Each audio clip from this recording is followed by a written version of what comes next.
And we're good to go. All right. Thank you, Megan. Welcome back, everyone. I hope everybody had a nice little break in the day and that everyone has enjoyed the session so far. We had a lot of good ones this morning. I see a lot of folks filtering in now, so that's great. It is my pleasure to introduce today's keynote speaker, Dr. David Wiley. Dr. Wiley is an associate professor of marketing, management information systems, and entrepreneurship at Marshall University, where his work focuses on generative AI, entrepreneurship, open education, and professional development. He is widely recognized as one of the founders of the open educational resources movement and has been honored with numerous fellowships and awards, including a National Science Foundation Career Grant. Dr. Wiley has also founded or co-founded multiple innovative organizations, including Lumen Learning, Degreed, and Mountain Heights Academy. In 2009, Fast Company named him one of the 100 most creative people in business. Dr. Wiley's work with Lumen Learning has been an integral part of the success of SUNY OER services, and we continue to value Lumen as one of our most important partners. In addition to his research and teaching, Dr. Wiley serves as the Dean of the West Virginia Governor's School for Entrepreneurship, Director of the Brad D. Smith Student Incubator, and has held leadership roles at Creative Commons and the Association for Educational Communications and Technology. During the presentation, you're welcome to drop your questions in the chat at any time. We'll address them at the end during the Q&A portion after the presentation. So with that, please join me in welcoming Dr. David Wiley. Thank you, Corey. And can I just to double check in terms of time, what's our schedule? We are scheduled right through till the end of the session today at 3. So you may speak for as long as you want, and then we'll have a Q&A portion, and it can go as long or as short as the questions kind of go. And if you have to run, we understand that as well. Nobody wants to listen to me speak for 2 hours, so there's no danger of that happening. But okay, I just want to make sure that there's plenty of time for conversation at the end. Yes, there should be. Get our pacing right. All right. Well, hello, everyone. I just want to start out by saying that I'm really grateful and honored and humbled to have the invitation to spend a little time with you today thinking about the future of OER and what is in the next chapter there. Lumen's partnership with SUNY is super important to us as well, and it's just been such great partners in trying to do the work of improving access and increasing outcomes for students there. And so just love everything about our partnership with you, and I'm grateful for this opportunity. So you shouldn't be surprised to know that these slides are all CC BY licensed. There will be a QR code on the last slide that I'll leave on the screen that you can use to grab a copy of the slides. I wanted to just say for a minute, I wanted to address why should you care about what I have to say about what I think the next chapter of OER is. It's kind of an audacious title. And as you listen to some of the things I say today, you might think that I'm a little crazy. But I will tell you that when I first started talking about open content in 1998, people thought I was a little crazy as well. And so just kind of a quick background on me. I coined the term open content in 98, created the first license for open content in 98, published the first open textbook in 2000, directed the CC education license project initially, which we decided not to move forward with an education attribute in the Creative Commons licenses. Founded the Open Education Conference. I'm the author of the 5 Rs that you may be familiar with. Founded the first high school in the world that's dedicated to exclusively using OER across its curriculum. Co-founded Lumen Learning, proposed and then worked as a key partner on the world's first Z degree at Tidewater, et cetera, et cetera. So I've been working in this space from the very beginning. Not to say that to try to cause you to be impressed, but just to say that as I share some thoughts about where I think OER is going, I hope that I just have a little bit of credibility with you as I take us through this conversation. And I'm going to begin by revisiting something that I actually spoke about last year here at the summit. And this is this idea of falling in love with the problem. So we have this axiom in entrepreneurship that you should fall in love with your problem and not your solution. And let me give you an example of what this means. And if you heard me tell this story last year, I apologize for the repetition, but sometimes repetition is good for learning. So there's a problem that a lot of people have, which is that they need a way to keep things cold. It might be food or drinks or medicine, but we have a need to keep things cold. And so there is some point in time at which the solution to this problem was literally to cut large blocks of ice from frozen lakes and ship it to people's homes ultimately, so that they could keep the things that they needed to keep cold. As technology advanced, the problem stayed the same, but at one point it became possible to manufacture ice locally. So there might be a factory in town, or at least somewhere in the state, that could manufacture ice, and then it could be shipped to your home for much closer and not have to come from a frozen lake somewhere in the north. And then, of course, as you know, technology kept advancing, and eventually these machines became so small and so reliable and so affordable that we could each have a machine in our home that produces ice and helps us keep things cold. So over time, the problem stays the same, but as technology advances, the best solution to the problem changes. So we need to keep our food and our drinks and our medicine and whatever else cold. So we start out by harvesting ice, then we become capable of producing ice ourselves, and then we make that really small and affordable, and we're able to distribute it so that everyone can have an in-home refrigerator or freezer, almost everyone. And the lesson here is that if you're really in love with your problem, the problem of how can I help people most affordably, most conveniently keep things cold, if you're in love with that problem, then you're able to leverage every new wave of technology that comes along in order to help people solve the problem more effectively and more efficiently. However, and this is the case with a lot of entrepreneurs, if instead of falling in love with the problem, if you fall in love with your solution to the problem, then you will eventually get left behind. So the companies that cut big chunks of ice out of lakes did not survive the creation of, industrial ice making locally. And surprisingly, those companies that did the industrial ice making locally and home delivery did not survive the transition to in-home refrigerators. Any one of them could have decided, wow, I can see this coming. We should switch the way that we work. We should help people solve this problem more effectively. But they're just so in love with so committed to the way that they were solving the problem, that they weren't able to take advantage of new opportunities to solve the problem better. So this is a cautionary tale that we tell entrepreneurs all the time. In every introductory entrepreneurship class, this is something that we'll talk about. And so I give that as prelude to say that I think the problem that brings us together in this meeting at an OER summit is that too many people lack access to educational opportunities that can make their lives more meaningful, give them greater financial stability, improve their overall health and well-being, allow them to contribute to society, and a list of additional things.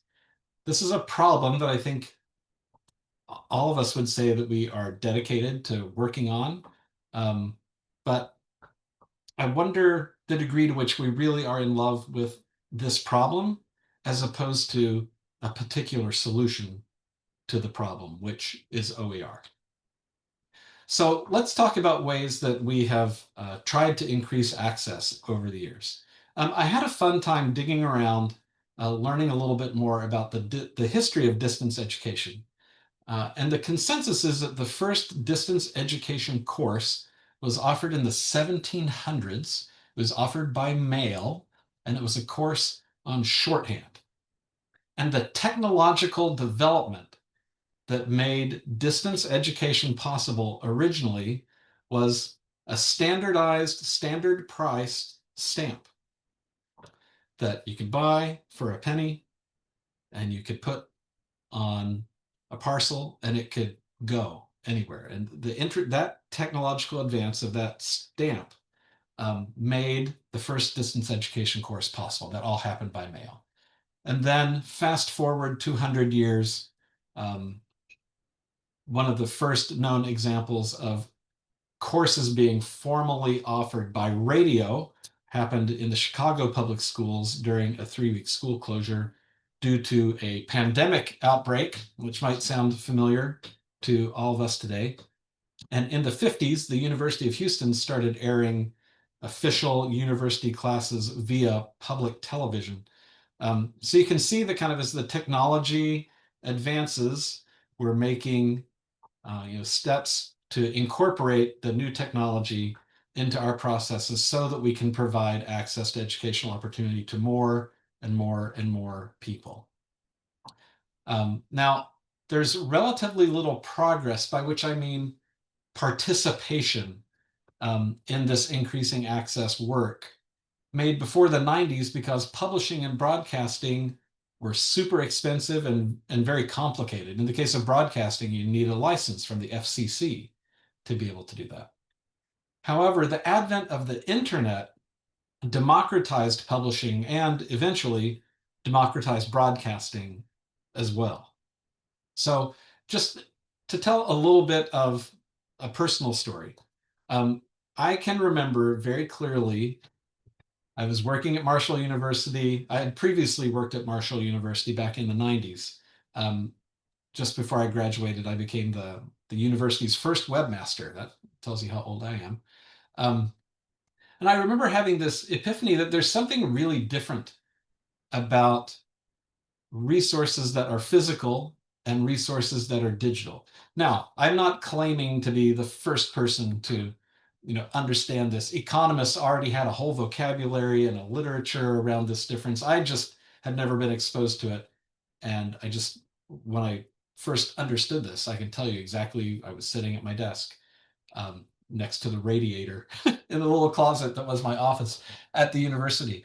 But there's a difference between the same information in print format and in digital format. In print format, if, for example, my wife was sitting across the breakfast table from me reading it, I have to wait for her to finish reading it before I can read it. When the information is provided in a physical form, because it's physical, now we have to compete for access to it. Only one of us can be using it at a time. But if we take that same news and instead of publishing it in print, if we publish it digitally, 1 million people can all read it at the same time. And that seemed just very, very important to me at the time. And it turned out lots of other people were having the same thought. The internet made it so incredibly easy to share access to different kinds of resources. One community of people who figured that out were fans of music. Everybody was downloading Napster. Everybody was converting their CDs to MP3s and uploading their MP3 or putting their MP3 libraries in places where Napster could find it. And there's a lot of sharing of music going on the internet at this time. And what people very quickly and some people very painfully learned is that just because sharing was easy did not mean it was legal. Some people paid a very heavy price for the sharing that they were doing. And that was true because just before the internet really kind of hit the popular view in the early 1990s, In the late 1980s, the United States became a participant in the Berne Convention. And what changed, importantly for our conversation, when we joined Berne was that previous to Berne, when you created any kind of creative work that might be copyrightable, if you wanted copyright protection in that work, you wrote copyright David Wiley 1988 on it, and you could register it with the Copyright Office. Once the US joined Berne, that flipped over so that the second that anyone creates anything with some minimal level of creativity, it's automatically copyrighted to the full extent of the law, whether you want copyright protection or not. So as before, there was an assumption that most of the things people created, they created for fun, they created to share with family or friends, and only a minority of that was ever going to want to be commercialized. Now, suddenly in '89, there's this complete flipping over of the mindset that everything needs to be protected for commercial purposes so that people can commercialize all these things they're creating. And if for some unforeseeable reason you would want to share with someone else, now you have to take legal steps to be able to share because everything is copyrighted. So in 1998, the words open source software were first spoken. And I was really inspired by that idea. Free software had been a thing for a while before that, but the approach that the people who kind of rallied under this banner of open source software were taking was really inspiring to me. And it made me think, why aren't we doing this for educational content? There ought to be an open source equivalent on the content side, whether it's textbooks or articles, or even if it's not educational. Why should we only have an open copyright license for software? We need open copyright licenses for all the other copyrightable things. So I started working on that then and started advocating for the idea that we should be sharing educational materials with each other. Man, the original conversation around this from faculty at universities, even later in 2002, when MIT OpenCourseWare is announced, and MIT starts inviting faculty to share some of their teaching materials through MIT OpenCourseWare, which a lot of people look at MIT OpenCourseWare as kind of the big bang of the movement. There were a lot of people, even inside MIT, that said, if we share our materials with each other, it'll be the end of the university. Like, why would anybody come here if they can get all of my lecture notes and all of my thoughts and all these other resources? Won't this just like be the end of the academy? So there was a lot of pushback early on. But the point to make with open licenses and the idea of open content, just to tie this back, is that the internet made sharing easy, but open licenses made sharing legal. Open licenses allow us to take full advantage of all the technical power of the internet and all the kind of bizarre and unique properties of digital resources and leverage them to their fullest for teaching and learning. So the internet plus open licenses really created some magical things. And now 27 years later, of course, there's been all kinds of work done all over the world. Over 2.5 billion works have been licensed under a Creative Commons license. I know a lot of those are not explicitly educational materials, but billions of works have been licensed openly. Just Lumen's OER have over 1.2 billion page views, and another 2.6 million students have been assigned our OER courseware as their required course materials. Looking more broadly, in 2013, OER textbooks were used in about 1 in 400 US higher ed courses, and by 2024, that number is about 1 in 50. And that's from the Open Syllabus Project. The references to all the research that I cite throughout the papers are in the slide notes, so you can when you grab the slides afterward, you can find sources there.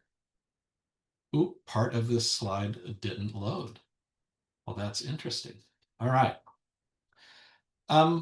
But several years ago, I mean, from 1998 maybe through 2015, 2016, it just felt like a huge uphill climb. First, trying to convince people that they should share things openly, that the universe wouldn't end if they shared things openly. Every instructor, every faculty member's first question was, if I share something openly, Pearson or McGraw or Cengage or someone is just going to grab it and they're going to sell it and make millions of dollars and cut me out, and I'm never going to be remunerated for my work. There are just all these issues that people imagined that never came to be. And eventually we all started sharing our resources with each other, and really good things started happening. And I would put that somewhere in the middle of the 2010s, kind of when we stopped having to fight so much about whether sharing was good or not and whether the net effect was going to be beneficial or negative. But around this time, I started thinking increasing access is awesome, but what is it that we're increasing access to? Like if you look at these data that the Department of Education has historically collected, about graduation rate within 150% time. So in this case, 6 years, with graduation within 6 years from a 4-year degree, and you disaggregate that by race, it's not a great story. Our success rates are not super high.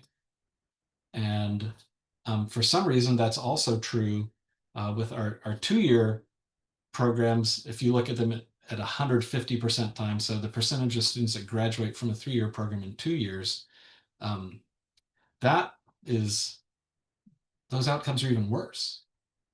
And I didn't feel like I could say, for myself and my own work, hey, look, same student success rates that are not great, but we have made it more accessible. And I just started having this feeling that we needed to be doing more explicitly around student success, and that just increasing access was important, but it was not enough. It was necessary, but it was not sufficient. Now you might say, well, Dave, we've got you covered because adopting OER improves outcomes. And I'm actually going to say to you, no, it doesn't. And I want to spend a little time here because it is true that there are dozens of studies, including some that I co-authored earlier in my career, showing that adopting OER improves student outcomes. But if you go back and you give those studies a careful, critical read, you'll see that almost all of them suffer from some pretty serious methodological problems. I'm a little embarrassed to say that. Like I said, I wrote some of these papers. I was kind of immature as a researcher earlier in my career. But I want to take you through this argument that just adopting OER, just that act by itself, does not improve outcomes, and then suggest what can improve outcomes. So as we think about the next chapter of OER, let's think about the next chapter of OER research. Getting these slides ready, I turned around and pulled a book off the shelf behind me, and it turned out to be the Gall et al. Educational Research. This is a pretty standard book that's used in graduate programs. I just want you to do a little thought experiment with me. So this is the copyright page from that book. Now, if I take this book, black out all its copyright statements, and now let's live in a parallel universe where this exact same book was instead published by Pearson under a CC BY license. Is this book more effective than this book? Is this book going to lead to better learning than this book? And I want to share with you some quotes from a paper written by the research team at OpenStax, who, if you're in the OER space, I assume that you know OpenStax. They are probably the best known brand in OER. And a couple of years ago, they published this paper called the Access Hypothesis. And again, the reference is in notes. I'm going to share some quotes with you here. Philip Grimaldi was the head of research there now. I think now he's the head of research at Khan Academy. But Rich Baranik is also on the paper. It was published in PLOS One. So anyway, the citation is in the notes. So let me read a couple of quotes to you from the paper. So the primary goal of OER is to offer an alternative to commercial textbooks that are comparable in quality, but free and openly licensed. Assuming an OER textbook is no different in quality, which they just said is the goal, right? To provide resources that are comparable in quality, but free and open. Assuming there's no difference in quality, then there are no meaningful differences to explain effects on learning outcomes. License and cost certainly should not affect learning at a cognitive level. Going on and quoting from the paper.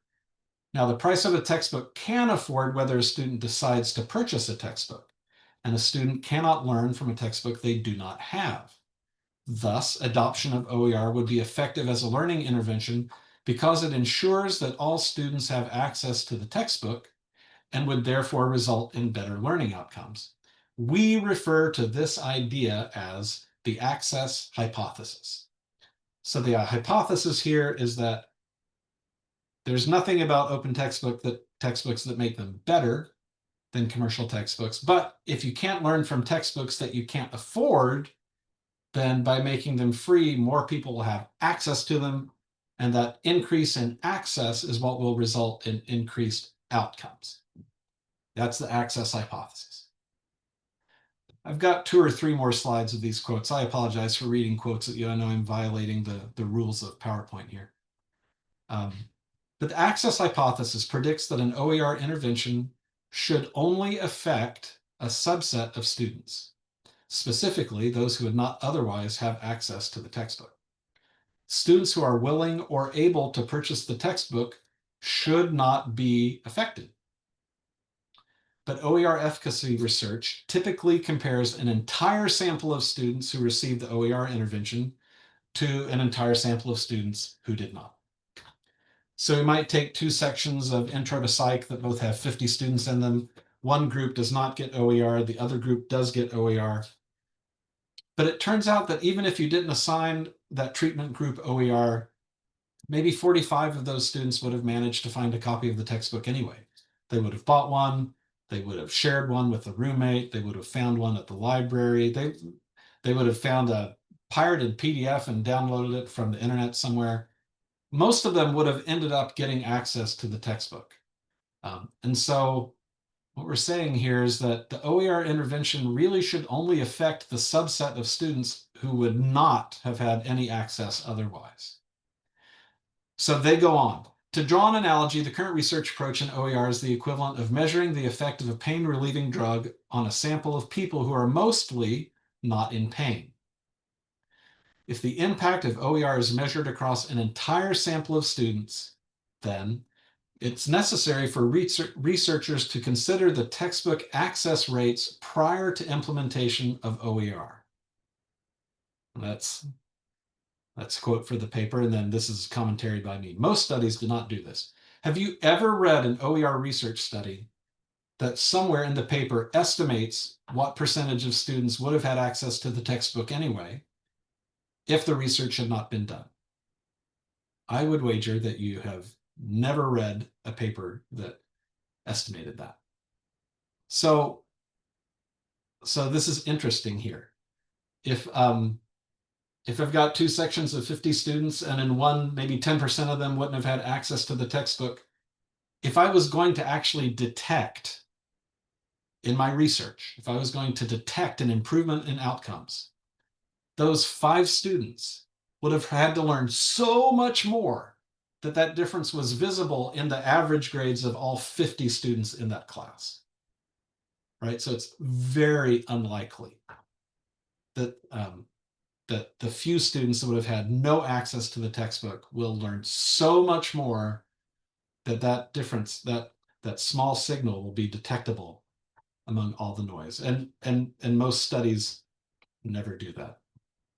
That's thing 1 about OER research, the way it has been done historically. Thing 2, which do you think has the bigger impact on student learning, the student's instructor or the textbook chosen by the student's instructor? I hope that all of us believe that the instructor plays a bigger role in student learning. Now, in most studies, instructors choose whether or not to adopt OER. There's no randomization. Generally speaking, there's no matching there's really no control at all. You just have some faculty who choose to adopt OER and some who don't choose to adopt OER. And then we test the outcomes for the students whose faculty chose OER against the outcomes of the students whose faculty didn't choose OER. But because there's no randomization and there's typically no matching, this makes it literally impossible for us to separate the influence of the instructor from the influence of either the OER or the TCM, the traditionally copyrighted materials. The influence of the instructor and the influence of the materials are perfectly confounded. And so any differences in student learning attributable to the impact of instructors can't be disentangled from the impact that the materials had. So does a study like this tell us that students that use OER perform better than students who use TCM? Or does it tell us that students who take classes from the kind of instructors that would adopt OER perform better than students who have other kinds of instructors? And the way most studies are designed, there's literally no way to know. There are ways to do it, of course, but they're just, the studies are almost never done this way. And then a third thing, and then I'll be done kind of harping on my own past research as well as others. Most studies tell us literally nothing about the instructional design of the course materials. All they tell us is that these course materials were openly licensed and those were TCM. It could be that we're comparing one group of students reading a printed textbook with another group of students using an adaptive system with infinite practice and real-time feedback. We should expect a priori there to be a big difference in learning outcomes between those two groups of students. It has nothing to do with the license. It has to do with the instructional design. All right. Or if you think about even the supplemental materials that are provided to instructors and the kinds of things instructors are doing in the classroom, are we comparing someone who's using publisher-provided PowerPoints to lead an in-class lecture to someone who's using publisher-provided active learning exercises to do active learning in class every week? There's literally no way to know reading most of the literature on OER because it doesn't disclose anything about the instructional design of the materials or even the way that they're used in class. We just learn that these students used OER and those students used TCM. So when you read a study like that, does it tell you that students that use OER perform better than students who use TCM? Or does it tell you that students whose course materials are designed according to evidence-based practices going to perform better than students who don't? Again, the way that most studies are designed and reported, there's literally no way for us to know. So I would invite you to think of your favorite OER research paper and ask yourself these three questions about, and maybe go back and reread the paper and have these three questions in mind. First, have the researchers measured or estimated the proportion of students who would not have had access to course materials? And if they did estimate it, did they control for it somehow? Two, have the researchers explained how instructors were assigned to treatment and control groups? If the assignment wasn't random, have they at least done some kind of matching like propensity score matching or used another statistical technique to try to control for differences between the instructors in the two groups? And three, have researchers described or disclosed anything about the instructional designs of the course materials or the way that the class was being taught? And if the answer to any of those questions is no, the research probably doesn't tell you anything useful about what adopting OER does to student outcomes. And the problem is that over 90% of the OER research that I have read, the answer to all three of these questions is no. So it makes it very hard to understand what's going on there. Sometimes we'll see a paper and there will be this huge difference. And we'll think, well, this group used OER and that group used TCM, and the OER group had this huge difference. So OER must make this huge difference. But probably what's going on is one of these other, hidden effects that hasn't been controlled for or hasn't been disclosed is really what is driving the difference there. There are a handful of what I would characterize as rigorous, large-scale studies with good controls, appropriate analyses, links to them, again, in the notes of the slides here.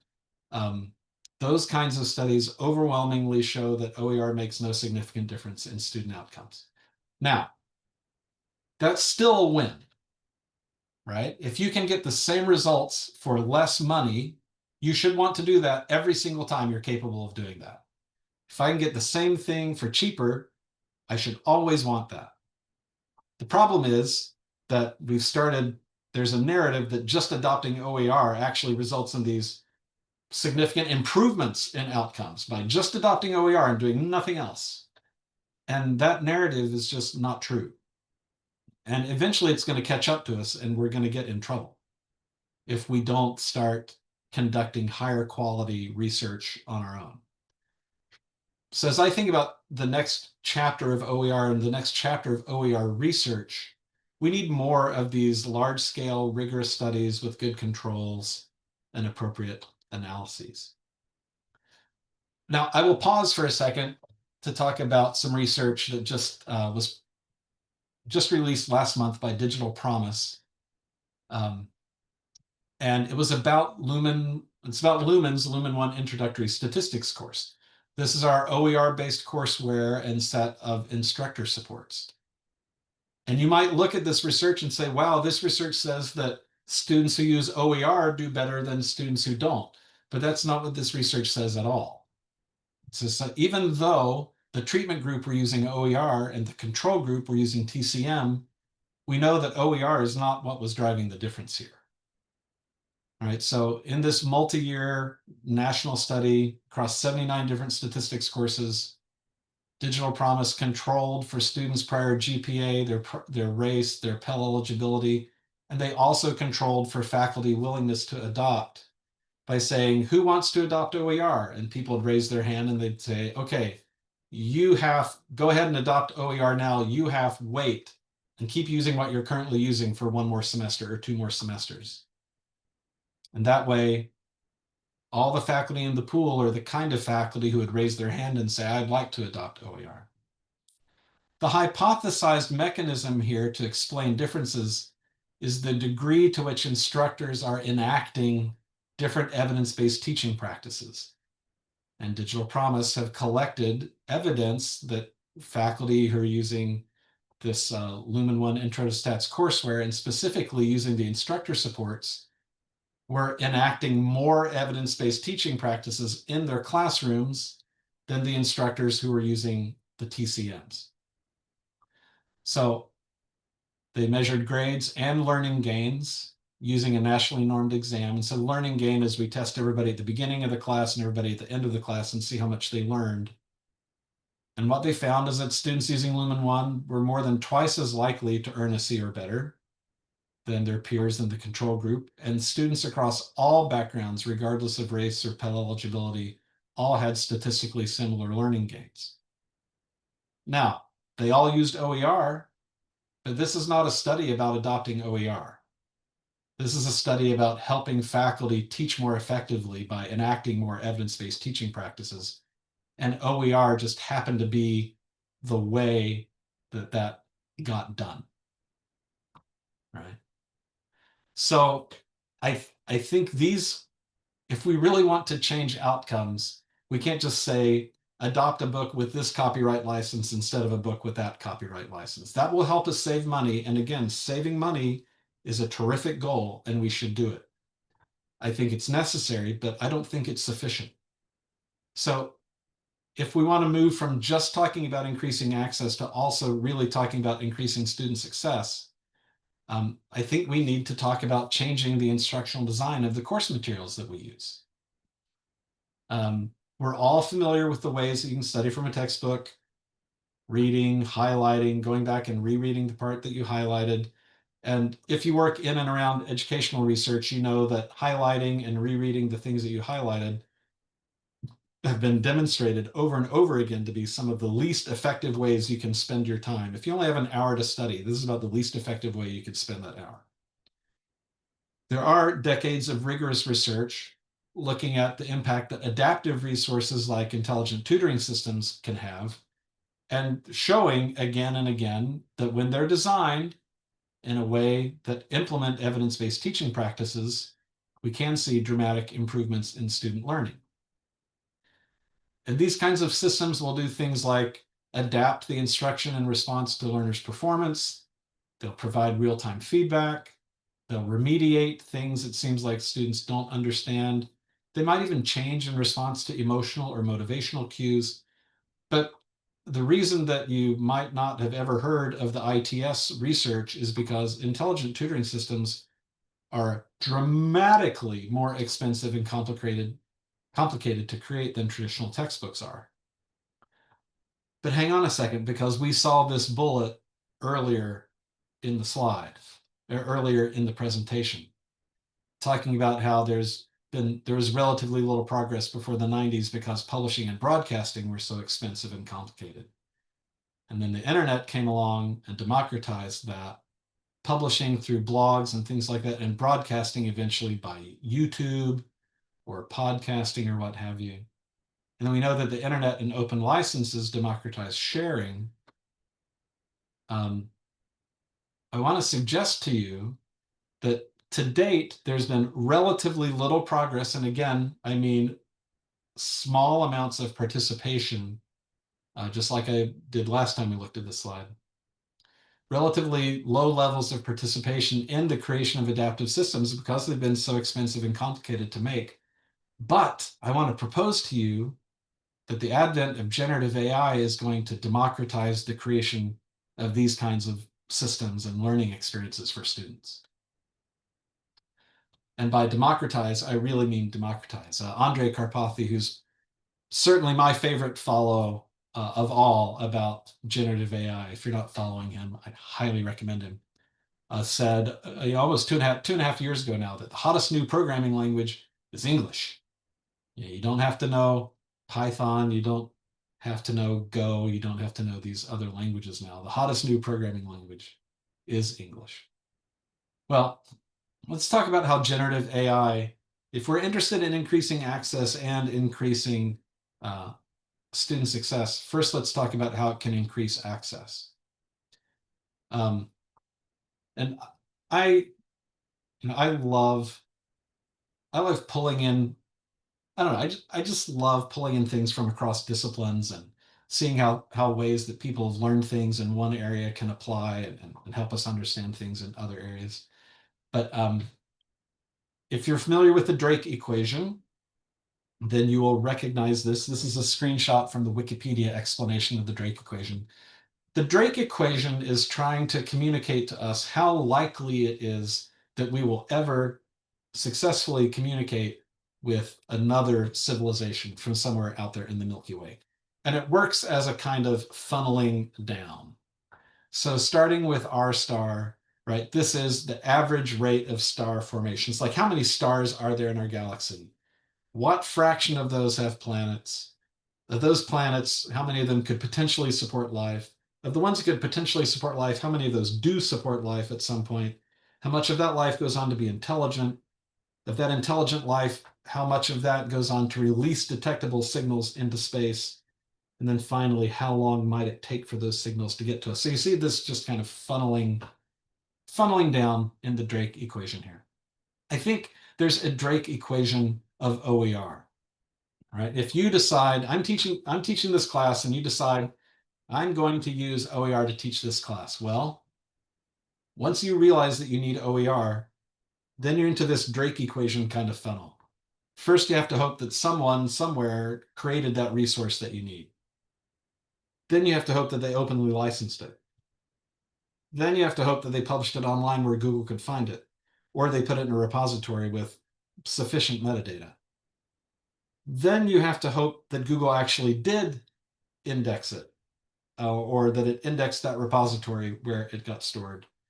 And then you have to hope that if all those things are true, that you in your searching will actually manage to locate that resource. So it's this kind of funneling down, hoping that you're going to find the OER that you need. But generative AI changes that. So now when you say, I need an educational resource on a specific topic for a specific group of learners, maybe in a specific language, maybe using a specific set of examples that really speak to my local students here, you describe all of that in detail to generative AI and it creates it. There's no Drake funnel to get to the bottom of. And what generative AI creates, you're probably going to treat the same way that you created this OER when you found it. You found this OER out there somewhere, you thought, I've never heard of this person who authored it. So you're going to read it pretty closely and make sure it talks about the topics that you're trying to teach in the way that you want to teach them. And sometimes it's not going to, so you're going to revise and remix, do all the things we do with the OER, and get it ready to use with your class. And those are exactly all the same things that you should do with the results that you get from generative AI when you ask it to create something for you. The main point being that, in the last 27 years, there's only been a finite amount of OER created. And maybe the OER that you need exists and maybe it doesn't. But with generative AI, if you can ask specifically enough, you can get something as close to what you need as the OER that you might have found otherwise.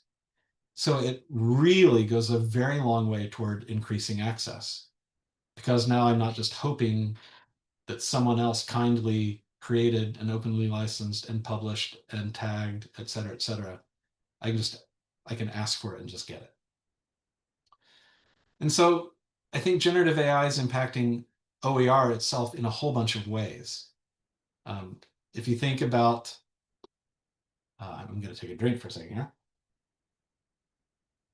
The definition of OER as being teaching, learning, and research materials that are either in the public domain or released under an open license. Then traditionally, when we've said OER, we've thought of articles and chapters and essays and images and videos and things like that. But generative AI, of course, profoundly affect the way that those kind of OER can be authored, as well as the ways they can be revised and remixed. When you think about authoring OER the way we've done it traditionally, you had no other option. You had to sit down and kind of handcraft. You had to write every word of this open textbook or this new chapter or whatever resource it was that you were creating. And with generative AI, as we said a minute ago, you can now have it write that first draft for you. And so using generative AI just reduces the amount of time and resources it takes to get to the first draft by at least an order of magnitude, by which I really literally do mean take the amount of time it took before and divide by 10. And it's probably less time than that to get to the same quality of draft using AI that you would have gotten to where you had to write every word by hand. And because that's true, I expect that philanthropists and government agencies and others who see themselves and want to be seen as effective stewards of funding will begin requiring us to draft our OER with AI. Because why would I give one person all this money and all this time to do work when they could do it with AI much quickly and much less expensively, and I could fund 5 other teams with the same amount of money and make 6 times the impact that I could have made otherwise? If I'm trying to be an effective steward of my funding, I should do that every time. So just a word or two about revising and remixing. Open licenses make it legal to revise and remix, but a Creative Commons attribution license doesn't magically grant me the skills or expertise that I need to revise or remix in a whole bunch of ways. It doesn't magically make me know Spanish so that I can translate this resource into Spanish for some learners that I'm trying to serve.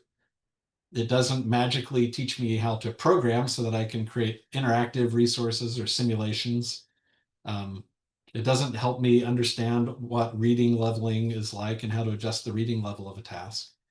But open licenses can't magically help me figure out how to do those things, but generative AI can do these tasks. Whether I don't have the time or the resources or the expertise, even if I know how to translate a resource into Spanish, the amount of time I could save asking AI to draft the first Spanish translation for me, and then I clean it up. Skills, expertise, time, generative AI is going to result, I think, in a kind of renaissance of revising and remixing. We've known for a long time that time and effort are the primary obstacles. Why don't faculty revise and remix more? Because they don't have the time, and they're not incentivized to do it. A paper I did with John Hilton back in the day, we looked inside a database of resources that had a revise and remix layer on top of it, and found very clearly that if you break up the kinds of revise and remix activities that faculty can do and how much time each of them takes, on the low end, you might have delete a chapter, where I just click the red X and the chapter goes away, and now I've done my revise or remix activity. Or drag and drop to change the order of chapters, 3 seconds, and I've finished my revise or remix activity, compared to write a new chapter. Like, you just estimate the amount of time each of those tasks will take. There's a linear relationship between the number of times in the wild faculty engage in those activities, and it's directly correlated to how quickly they're able to do it. The quicker it is to do, the more instructors will do it.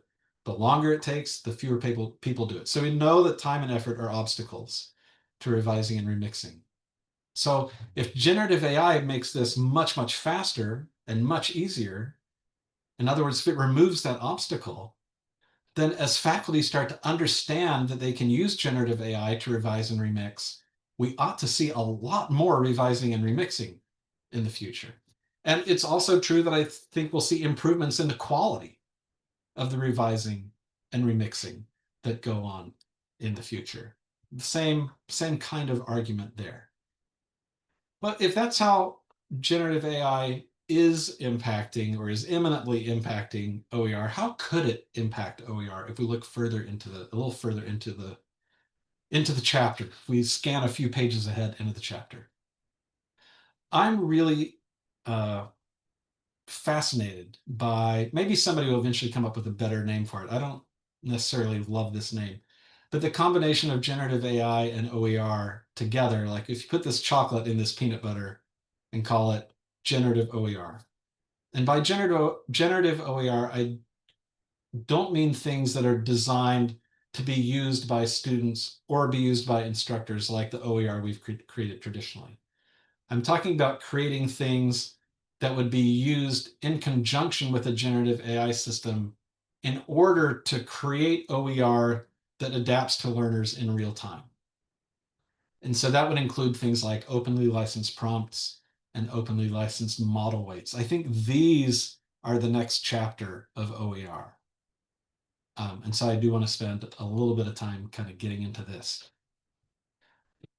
When you write a prompt, if you're not a heavy user of generative AI, a lot of the prompts that you write are probably relatively simple. Like, a student might say, write an essay for me about the causes of World War II. But a prompt that's going to elicit more complex, nuanced behavior, like a 20-minute long tutoring session that's going to follow a particular tutoring framework that has some evidence behind its effectiveness. A prompt like that can be thousands of words long. And as soon as you're writing something that's 1,000 words long, that puppy's going to be automatically copyrighted, thanks to our good friend, the Berne Convention, which means that if we want to be able to share them and revise them and remix them, we're going to have to openly license our prompts if we want to be able to do the 5 Rs with them. So here's an example of what I mean by an open prompt that could create a longer, more interactive engagement with a student. So greet me enthusiastically, show me the topics in the outcomes section, which will appear down here below. It's just a list of learning outcomes for this section. Show me these topics in a numbered list, ask me which one I want to study, and wait for my answer. Once I select a topic, ask me to share some interests or hobbies I have that you can use to explain the topic in more detail. Wait for my answer. Once I provide a list of interests, create a new explanation of the topic using one or more of my interests. Ground all of your examples in the information provided in the content tag below so that your responses will be more accurate. And so if I just copy and paste this prompt together with a list of outcomes and some content in support of this, paste that into an LLM and hit go, it starts talking to me, asking me questions, explaining things. Maybe I'll say, I always say music, um, basketball, hiking, and amateur radio. Those are the ones that I use to test these prompts as I work on them. And it'll explain it to me using basketball first and ask me if I understood and if I want to learn a little more about it. I'll say, explain it to me again using the radio this time. And I can just go back and forth in this conversation in a way that is adapting to me. It's personalizing the explanations based on my interests. It's letting me ask more questions when I have more questions or go on when I don't have more questions. It's a miniature adaptive system. And it's not like to create something like that prior to generative AI would have been months and months of work for multiple programmers, and it would not have been as good as what we can get from generative AI today. Open prompts, making prompts open matters for all the same reasons that making the rest of the content that we know and care about matter. We all understand that if I publish an OER out into the world, as other people pick it up and use it, there are going to be important reasons that they're going to want to localize that OER for linguistic reasons, for cultural reasons, for social reasons, for other reasons before they use them with their students so that they can be maximally useful to their students. Prompts need to be revisable and remixable for all the same reasons. But there's actually another reason why it's important that prompts be revisable and remixable. And that's because as different people grab copies of these prompts and go to use them, they're going to end up using them with different models. Some might use them with ChatGPT, some with Claude, some might use them with Gemini, some with Copilot, some with Llama. But as you take that prompt from model to model, the output you're going to get is going to be a little different, and you're going to want to tweak the prompt a little bit to get it to really work the way you want it to work with the model that your students are going to use. So that's another reason why it's really important that we openly license prompts and share them with each other as we think about this kind of next chapter of generative OER.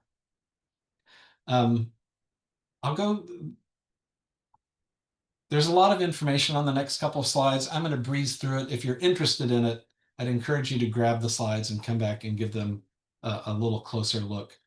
But open weights, I think, are the second kind of next chapter of OER that we should be thinking about and be really excited about. Model weights are conceptually similar to the beta weights that you get when you do like a linear regression. In other words, they're a number. And their meaning is very similar to the meaning of a beta weight that you get when you calculate a regression.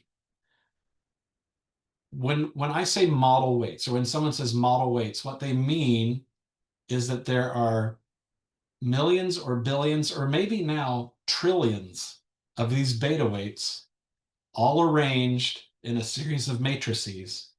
And all of those numbers arranged in all of those matrices are the brains of something like a large language model. And for something like ChatGPT, all those matrices containing those billions or trillions of weights, that's proprietary. They don't share it. They don't want you to ever see it or have access to it. But there are people who are building and training large language models who at the end of that process take those matrices of all those model weights and they openly license them and put them out there so that you can do things with them. So some examples would be OSS GPT from OpenAI. OpenAI actually does have an open model. It's not ChatGPT, but OSS GPT. Llama is a very popular open model from Meta, the people who make Facebook. Google has one. The French company Mistral has a very good one. Alibaba has another. There are lots of teams around the world working on building models and releasing the model weights under permissive open licenses. Well, why does that matter?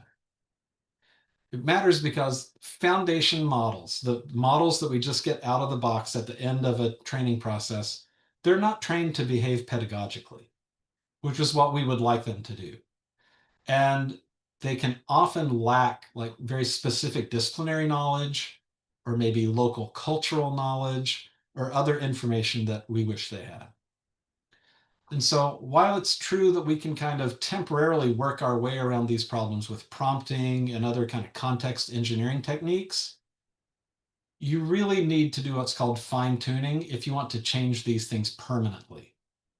And fine tuning means actually retraining the model to change the values of those numbers in those matrices in order to permanently change the behavior of the model. And I'll leave this for you to look at later, but there are direct parallels between revising content and revising these model weights, as well as with remixing content and remixing model weights. But the revising and the remixing, both in the service of permanently changing the behavior of the model and what the model knows so that it can be more accurate, less biased, more pedagogical. We have the power to grab these open models and change them. And I didn't mention this when we looked at this before, but I will now, because I want to talk about it for a couple of slides. It's also possible to change these models in ways so that you can make them small enough to run on your own laptop, even on your phone. So you could download a model to your laptop. I think I've got, well, let's see. We'll get there in a second. There are a number of concerns that people have about generative AI, as I'm sure you know. But when you can customize these models to behave the way you want them to behave, and you can run them on your own laptop with the Wi-Fi turned off, with the Ethernet unplugged, completely locally and privately, now there are ways to use AI with good privacy, with decreases of energy consumption, that address a number of concerns that folks have about generative AI. But being able to run them without being connected to the internet is also key to our ability to use them to improve equity and access. So if you're not familiar with MIT's OCW Mirror Site program, this is a program where MIT OpenCourseware takes all of their content, downloads it to a hard drive, and then puts that hard drive in the mail and sends it somewhere like to Kathmandu. And a school in Kathmandu that does not have internet access, but might have Wi-Fi in the building so that the computers in the building can talk to each other. If I take that hard drive and install it in one of those computers in the building, now everyone in the building has access to MIT OpenCourseware, even though they can't connect to the internet. Well, one of the big concerns, one of these other concerns that people have had about generative AI is that it's going to further widen the digital divide because there will be people who will be able to access these generative AI models and there will be people who won't. That'll drive the divide further apart. But when I can take a model, customize it, compress it, and put it on a thumb drive and mail it anywhere in the world, then that same school in Kathmandu can plug that thumb drive in, and now everyone inside the school, even though none of them are able to connect to the internet, they can all use generative AI now. So this ability to run models without being connected to the internet on consumer hardware is really going to be key going forward. There's some great tools that make this super easy. If this sounds interesting to you, I'd encourage you to download this first one, LM Studio. This is a screenshot of it here. You download this program to your laptop or to your desktop, and then it will show you, here are all the open source models that are available. And it very helpfully shows you, based on the configuration of your laptop or your desktop, which models your machine is capable of running and which it won't be able to run. And you can just click download and it downloads the model, and then you can come over and click on the chat bubble and start using generative AI, and it's all happening on your computer without any traffic going out to the internet. I think this idea of local, private, there's a bunch of stuff going on there that will play a big role in the next chapter. Let's say a couple words quickly about pedagogy, and then I want to wrap up so that we have plenty of time to talk. The internet famously removed time and place as barriers to education. The early ad campaigns about online education were all about in your bunny slippers at midnight, wherever it was convenient for you, being able to learn. In fact, it's kind of hard to imagine now the world where the only option you had for learning was showing up at a specific set of GPS coordinates at a specific time. And if you could not do that, you just didn't have access to education at all. So removing time and place as barriers um, was huge. And pedagogy changed. So teaching online is not the same as teaching face-to-face. But that's a whole longer conversation. OER removed copyright restrictions as barriers to education. And here I would say that pedagogy evolved with what some people kind of loosely call open pedagogy. I prefer OER-enabled pedagogy, which is a little more specific. And it just means the things that you can do with OER that you can't do otherwise in support of teaching and learning. So for example, if you want to have students revise, remix, and republish their core textbook, both to improve their understanding and to better support future students, that's something that you can do with OER that you can't do with TCM. So this would be a perfect example of OER-enabled pedagogy, something I can do with OER that I can't otherwise. Well, I think it's also true, and I think we'll come to appreciate this more, that generative AI removes access to expertise as a barrier to education. So when it's midnight and I'm in my bunny slippers and I'm stuck and I need to be able to ask somebody a question and get my question answered before I can go on and finish my homework.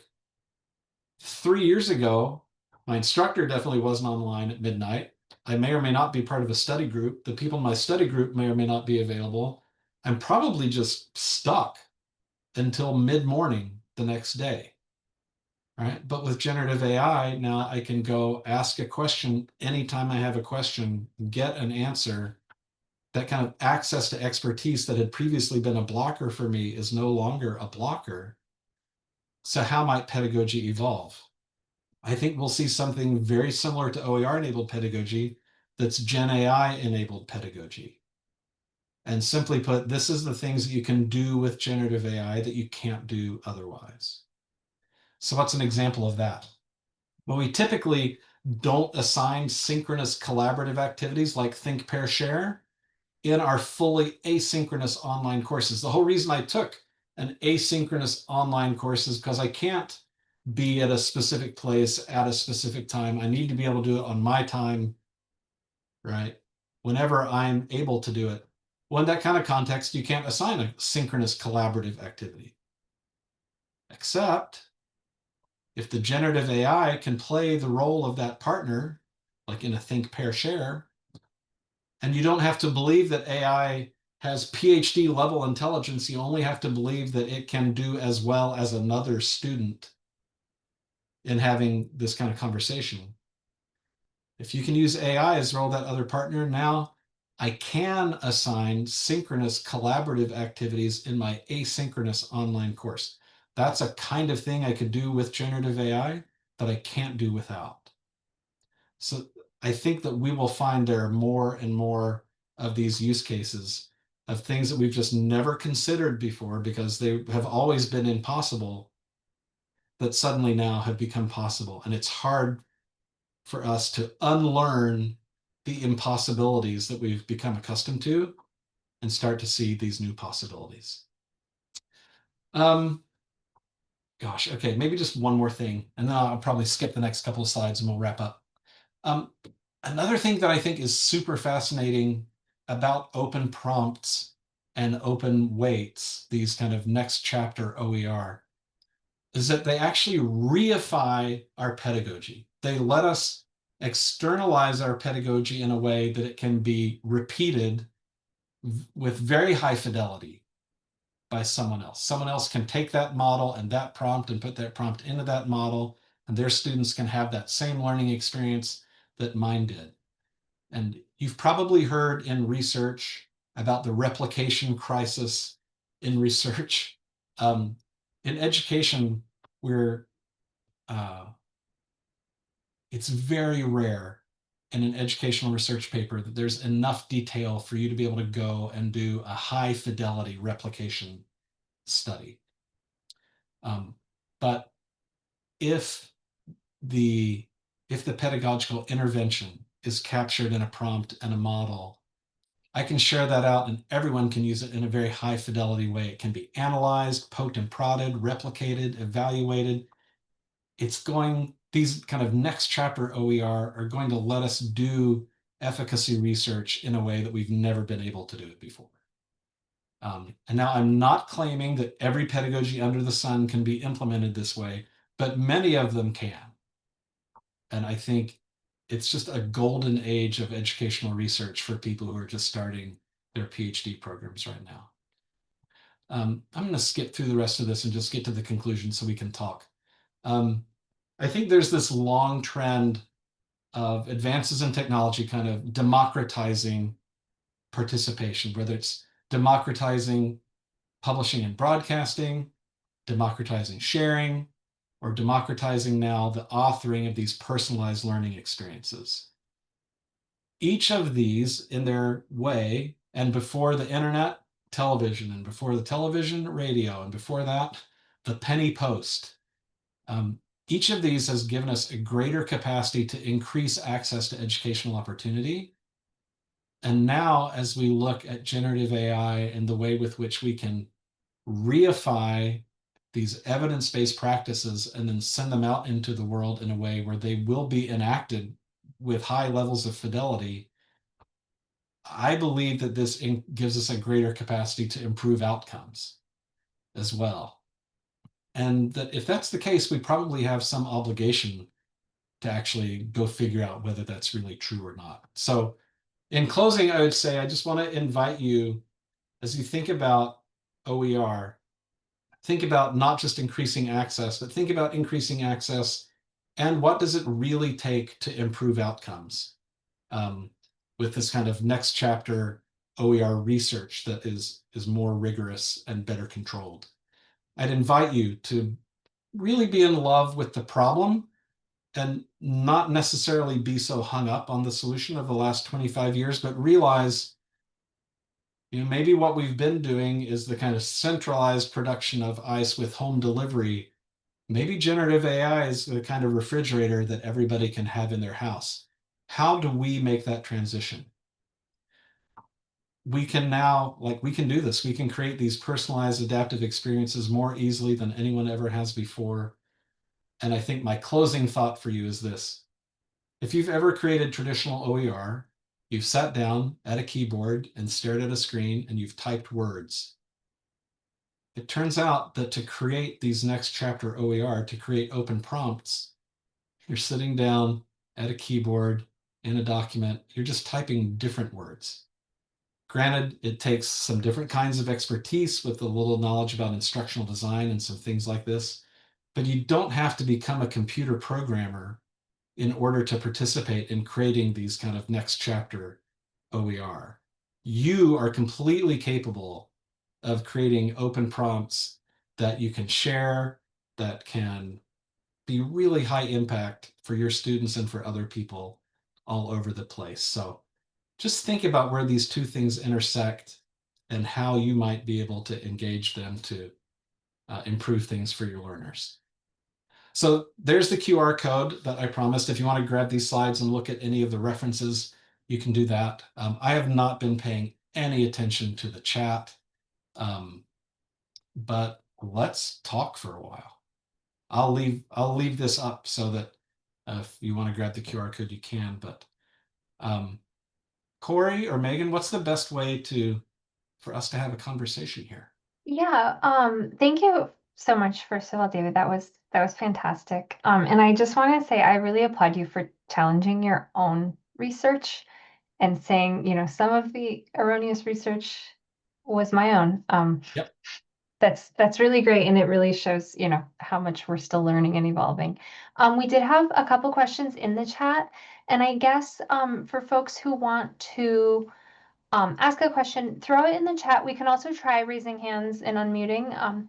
But right now, Jill had asked, and I think this was back when you were talking about the LLMs and all the interactions with them.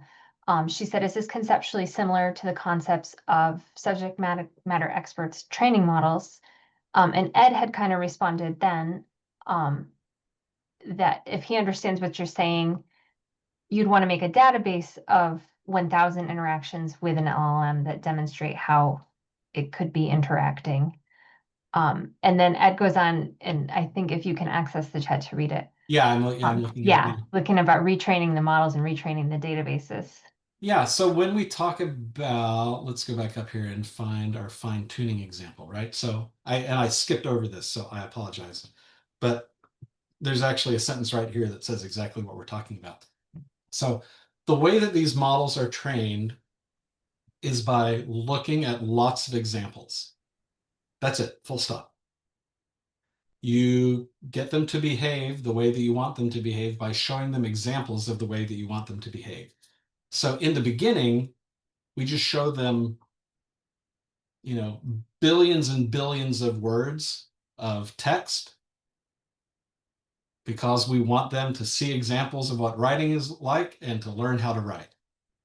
And then later, we might, like after that base model is done, then a model like ChatGPT is fine-tuned by showing it, hundreds of thousands of maybe interactions between a customer support representative and a customer where one person is asking questions and the other person is trying very hard to be helpful and give useful answers and helpful answers.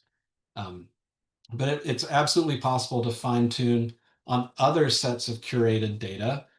So for example, if the fine tuning data included 10,000 examples of interactions between students and expert tutors, and we did the fine tuning, but which by fine tuning, I mean the process by which we systematically expose the model to all of these examples, then at the end, all those little numbers in those matrices will have changed in some way, and the model will behave more like an expert tutor because we've shown it thousands or 10,000s or hundreds of thousands of examples. Anytime you think about training a model in order to change its behavior in some way, the first step in that process, well, the first step is deciding exactly what kind of behavior change you want to see. And then the next thing you need to do is either go find naturally occurring examples of that, or you have to create a bunch of examples of those kinds of behaviors. And then you can show them to the model. This is, to my mind, like this is what the next generation of instructional design is like, right? We have instructional designers that curate and design curriculum materials as well as assessments to help humans learn. This is exactly the same process here. What kinds of examples would I curate? What order would I show them in? What kind of assessments would I use to see if the learning I wanted to have happen has happened? But we're just doing it with the computer instead of doing it with a human. And your hands are tied. The only pedagogy available to you is showing lots of examples.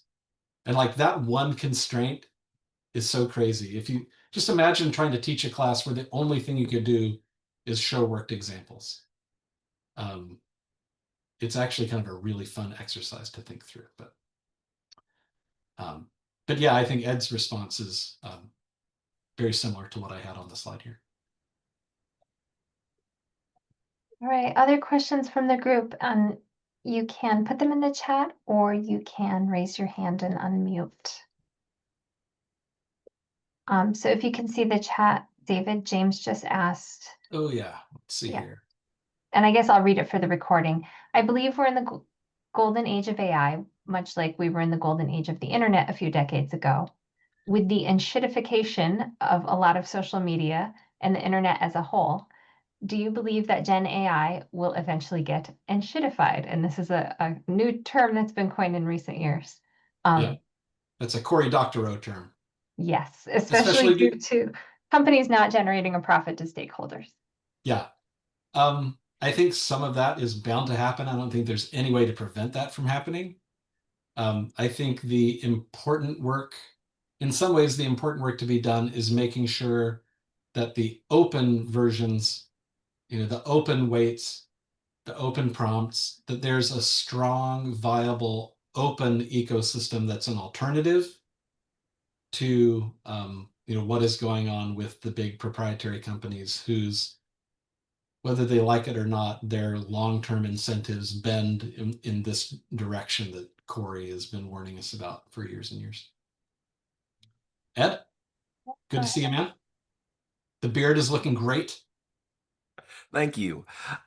Um, I agree with you on the need to retrain models, but I know there are other people that disagree with us, notably like Perplexity as a company says we're not going to retrain models because the models are advancing too quickly. Yeah, yeah.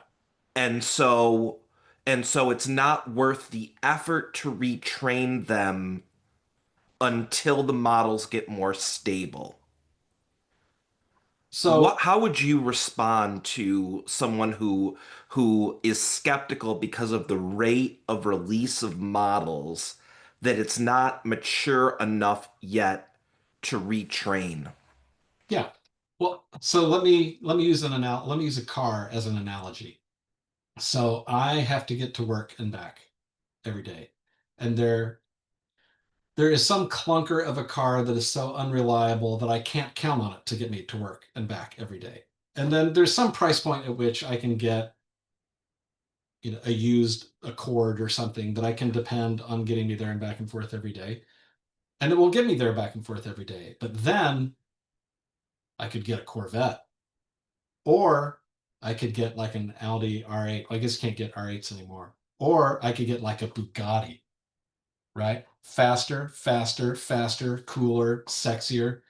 But actually, for me, for this use case, for just getting to work and back, there's some point at which the car I have is fine. I could spend a lot of money on a different car that would get me there even faster, except no, it can't because there's a speed limit. Um, I mean, I would take this kind of analogy and I would say it is true that like monthly or at least quarterly, there are new models that are even better than the prior models that are coming out. It's happening all the time. But if you find for your use case that OSS GPT 20B that's out right now from OpenAI, that actually gives you enough accuracy and does the job that you want it to do, fine tune that puppy and just go to town. And there will be new models that will come out, and you'll look at them the way that I look at Corvettes, like, that would be so nice, but I'm going to stick with what I've got because it's getting the job done for me. Right. So if you have a use case that is like so hypersensitive to accuracy and nuance and all these things that every new model release actually meaningfully improves performance for you, then maybe the path for you just is context engineering for the next 24 months or 36 months until things start to settle down. But in our space, I for something that's going to be some kind of learning companion for introduction to sociology, I just don't see needing to chase every new model, because I bet there are three models that exist right now, open models I could fine tune to a totally acceptable level of quality, and I'd be good. Is that an acceptable answer? Yeah, I think it's an acceptable answer. It makes me think want to ask a follow-up question about the time and energy it would take if I said I wanted to use, the LoRa technique for fine-tuning.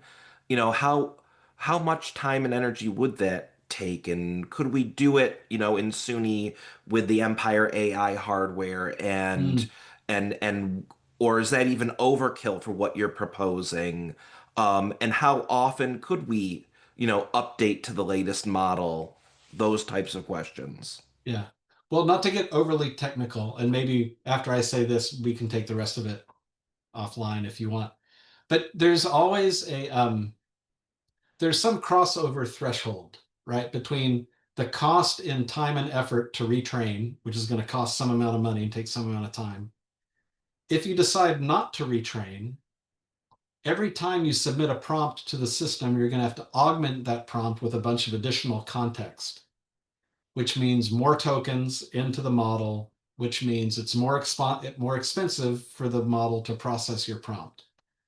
So say that you're going to launch this as a pilot in the spring, and you're only anticipating that really 100 students are ever going to use it, and they're going to use it several times a week.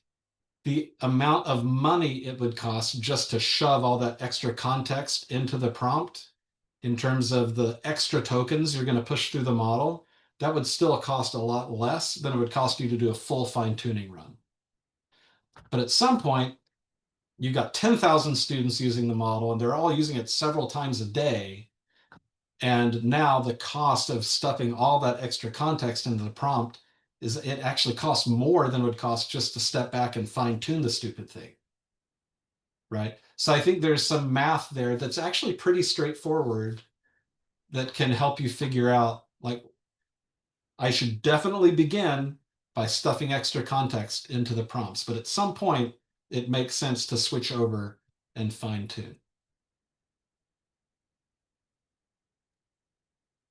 Thanks. And I think related to this, from the chat, I'll just read Julia, and I believe Jill's is in response to Julia's. Don't we still need to create quality OER content to even train the models so it generates better AI content and is not relying on whatever the AI model could access? And like I said, I think Jill's is, and improve users' ability to navigate and use the models. I'm picturing my high school math teacher who could only explain a mathematical concept one way, and when you didn't understand her example, she would repeat the same example, but louder. Did we all have that math teacher? Yeah.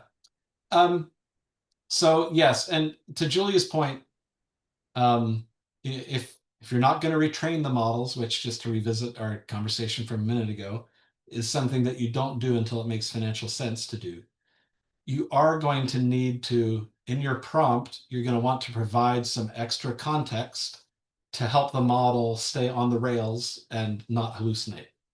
And if the prompt is going to be open, then that context is going to need to be open.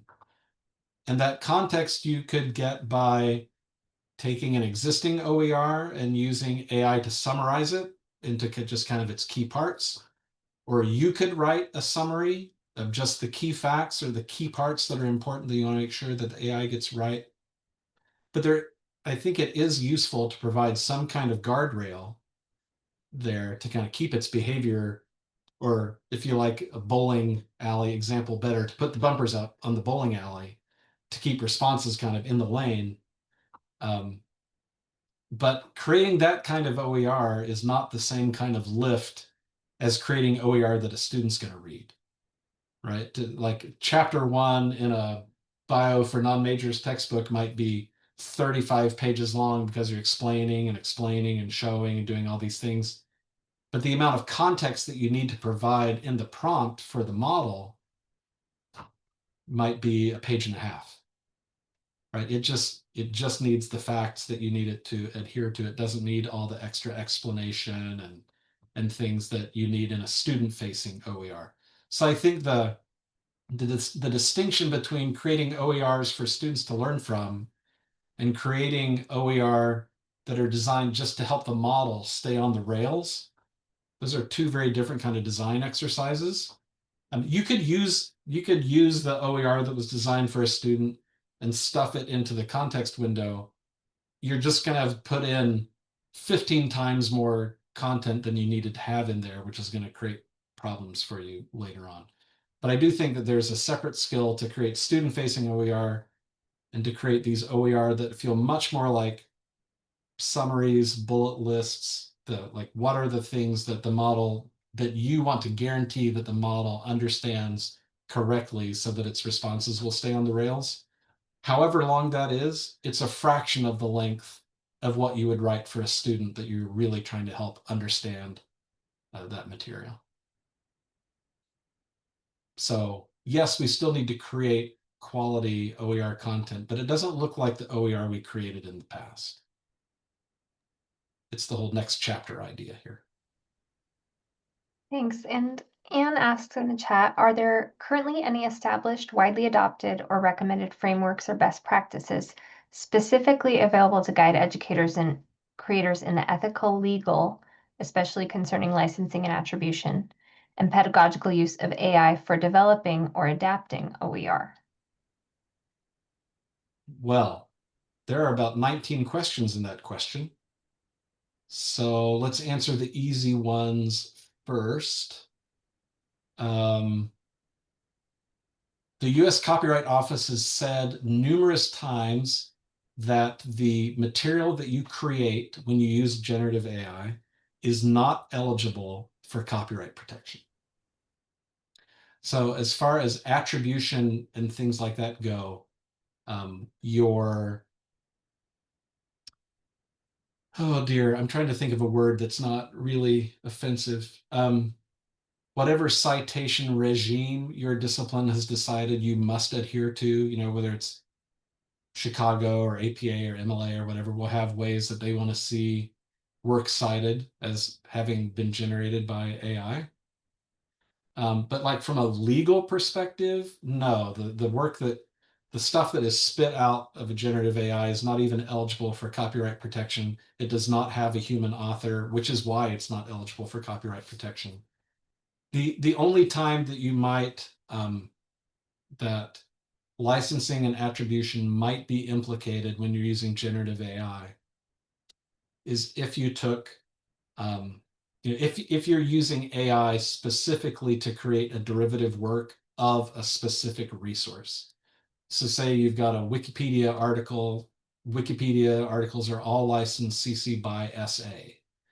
And you stick that Wikipedia article in and you say, now create me a Spanish version of this.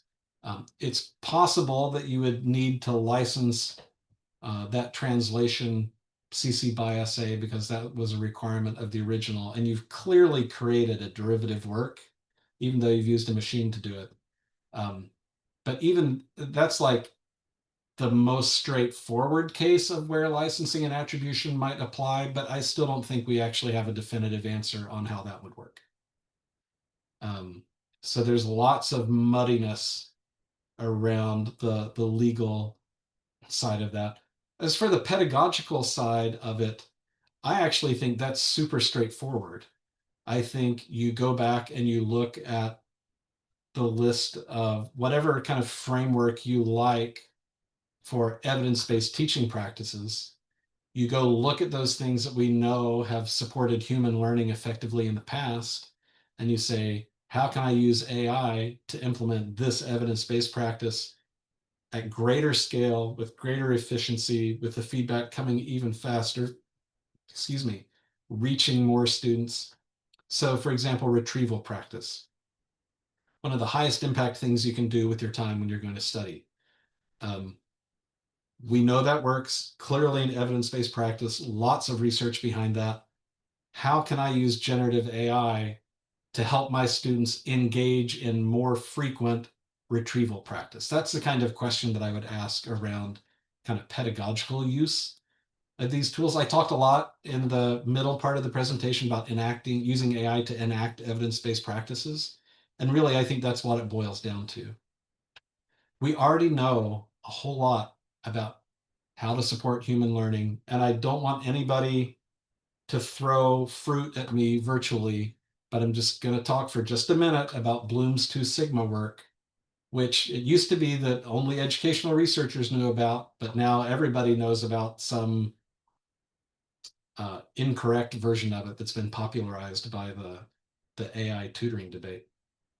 But one thing that we do know is that if you have one student in a class being taught, a class of 30 being taught by an instructor with a very typical kind of pedagogical approach, and you have another student who's all day long, the way they're taught is by a tutor, and they're taught individually or maybe in a group of 2 or 3.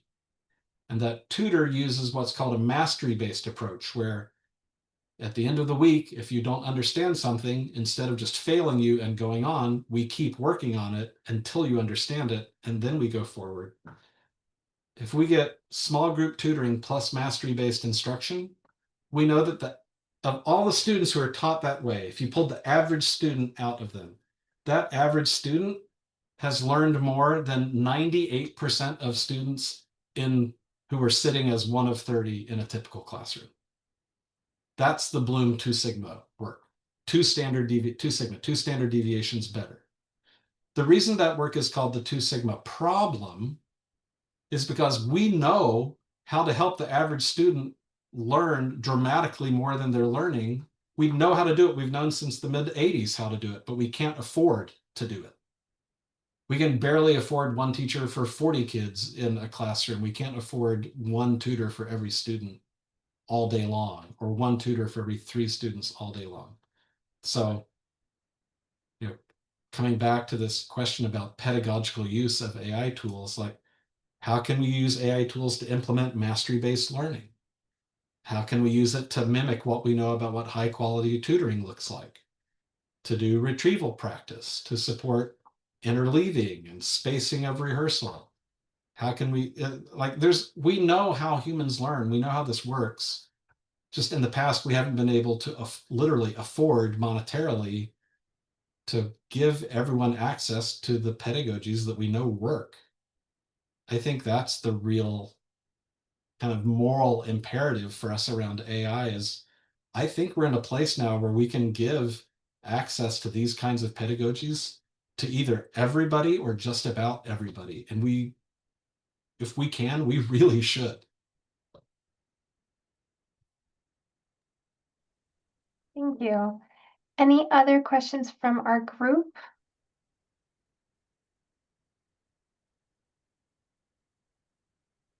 I have some notes here I was taking, David, while you were speaking, and at the very beginning when you were discussing the research, and you said the type of instructors who would use OER, rather than comparing the material used, and that really struck with me because I used to work on a campus and we would have professional development, and the people who always came to the professional development were the people who didn't need to come to the professional development because they were already great instructors. And I see a lot of that, self-selection in OER and research Yeah. of, the folks who are willing to take a risk and try the new technology and evaluate their courses and change them every year are going to be the better instructors. Yeah, and I'm not trying to start a war about some instructors are bad instructors and some are good instructors, but I think we can, just in this case, we can say there are instructors who are the kind of instructor that would try using OER, and there are instructors who are the kind who would not try.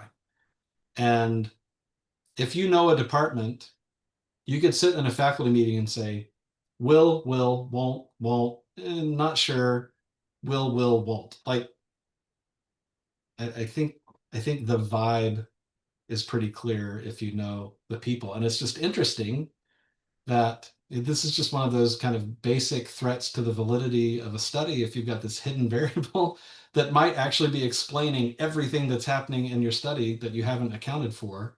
And it's not that it's impossible to control for. We can absolutely control for that.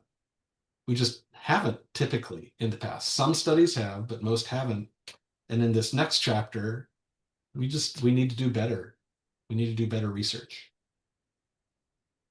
I agree. My other note I wrote down was the chocolate and peanut butter analogy to the generative OER. And we'll have to come up with a better name, but I that did really stick with me. I actually earlier this year took 30 seconds to go show one of those old Reese's peanut butter cup commercials of the chocolate, accidentally ending up in the peanut. I just think it's such a great metaphor. Two great things, they taste even better together. Even better, yeah. Right? Oh, we got John's put something else in the chat. Have researchers identified which students were actively engaged with the course, participating in class activities and assessments? Should we control for this in the future? Which students are actively engaged? If you have some reason to believe that, one group would, for some reason there'd be systematically more non-engagers in one group than in another, then I think you should definitely try to control for that. it is interesting to have seen over the years in our work at Lumen, which on Friday, either Friday or Sunday, will be our 13th anniversary. But having built a lot of OER courseware and deployed it into a lot of learning management systems where it's available to all students for free on the very first day of class. The percentage of students who never even open anything until the day before the midterm will break your heart, right? Like we've done everything we can. We've integrated it in there. We've made it free. It's like everything that we can do. We have brought the horse to the water, right? But can't make it drink. But I've not seen patterns of that in the past, John. I don't know that research either about the degree to which there's things would predict lower levels of engagement in students. Now that I'm saying it out loud, maybe that is a thing. But yeah, that would be another thing to look at. I wouldn't put it in my big three, but yeah, there'd have to be some reason to believe that might be the case.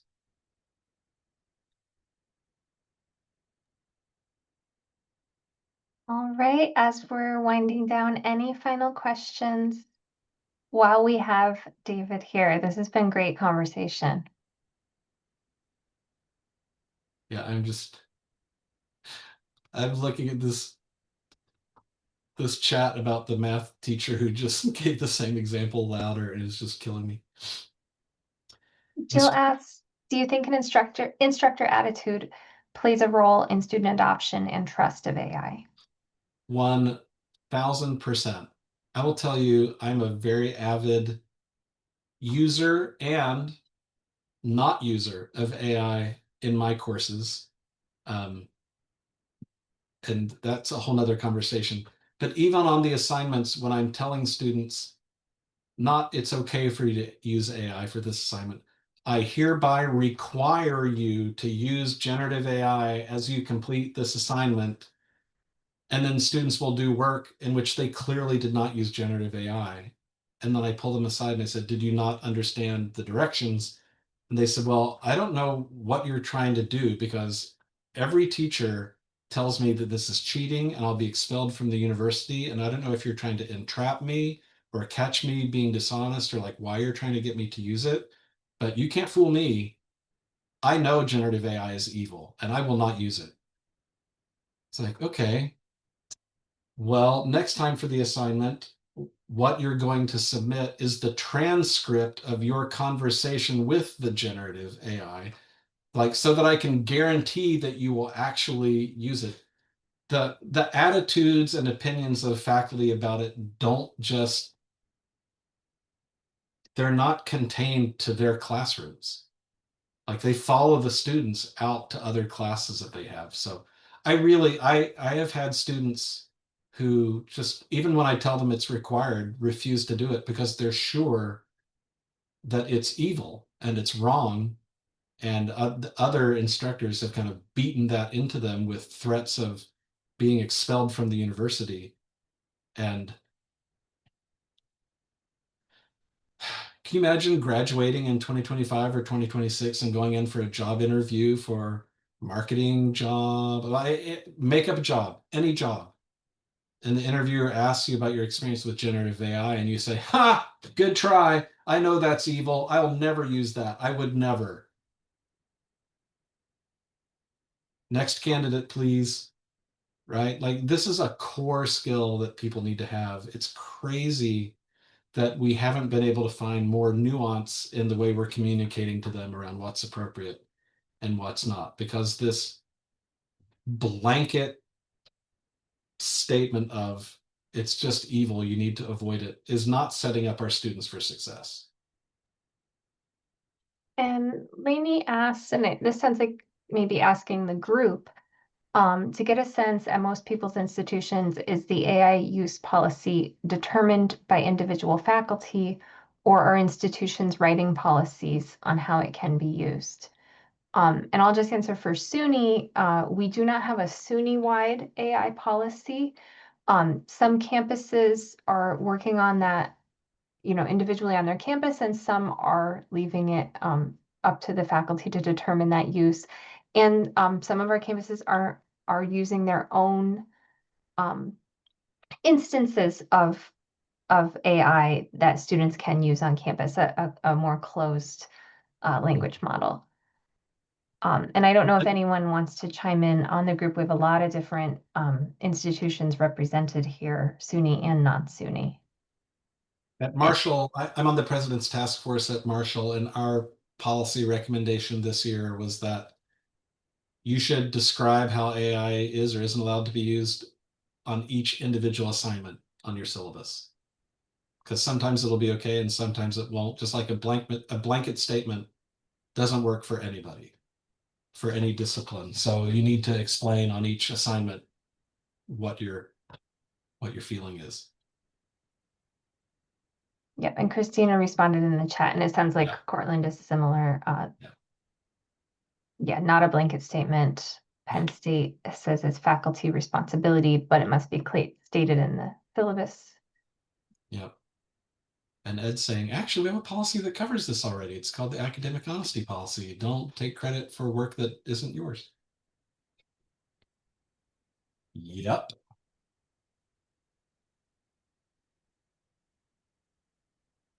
And at UAlbany, each professor has decided their own policy. Yeah. Oh, and they had the class develop their own class policy. And that's great. That's getting the students engaging with the model and with the policies around the model. Yeah, getting them to feel some ownership and yeah.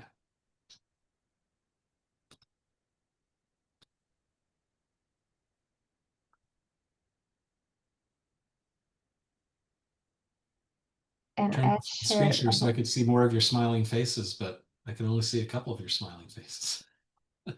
Ed just shared a link to a policy generator that was inspired by the Creative Commons license generator. Interesting. And that's pretty cool, Ed. Thank you for sharing that. I have to play with that. Yeah. Yeah, me too. It looks like you may have used AI to create this AI policy generator. Yeah, it was my attempt at using a couple different tools, including Claude and Cursor for vibe coding. So Nice. it's all on GitHub, and it's a static web page. Yeah, very cool.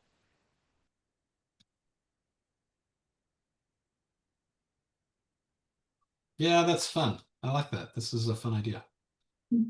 Is this going to stay at this URL or is this just here for a little while? It'll stay there. Okay. Fun.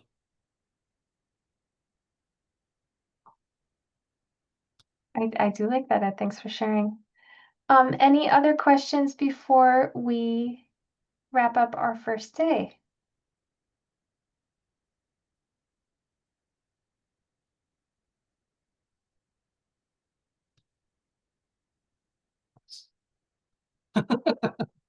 Yeah, right.